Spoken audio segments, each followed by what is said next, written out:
pepper mill. It's all stainless steel. It's probably a design that dates back to the 1800s, to be honest. You can see here it has a grinding action that looks like it's basically made out of maybe cast iron. I can't say for sure. And then the housing is actually all wood, and even the small drawer here where the pepper comes out is, and there's some pepper in there right now, is wooden. There's actually no plastic components on this as well.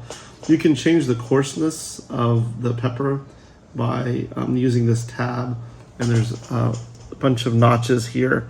You can simply move the notch to the level of coarseness that you'd like. It's basically 3 levels of coarseness: fine, medium textured, and then coarse. And the mill just works by actually just grinding. Doesn't require much effort. There's a few peppercorns in there right now, so I just use a whole peppercorn, like the ones you can find in any spice department or area in your grocery store. So these are just whole. You can get the kinds that are white and multicolored. These are just straight up black peppercorns. This is your classic pepper corn. I haven't tried it with long peppers, which is a related species. I believe it's from West Africa. That are, the peppercorns are long and elongated. But should theoretically work, but I haven't tried it. But again, you just you grind, and sorry, out comes on the bottom the pepper, and there's usually a lot more if you put more in there and grind it for longer. But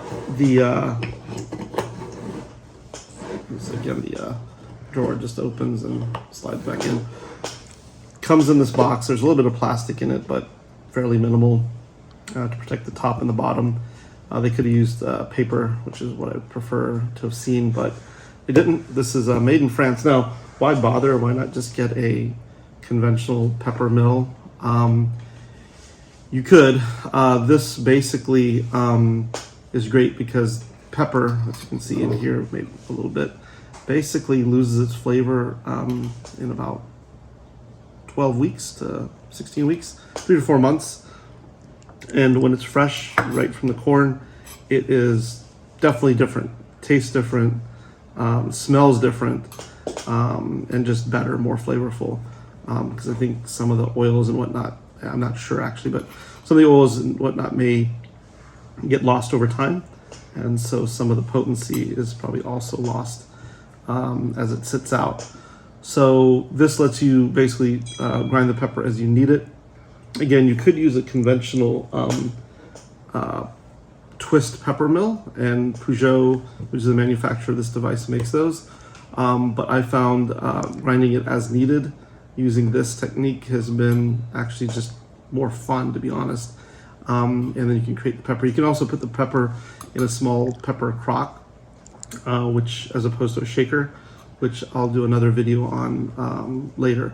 But this has actually been a joy to use. The flavor and aromatics of what it produces are significantly better than just buying the granulated pepper.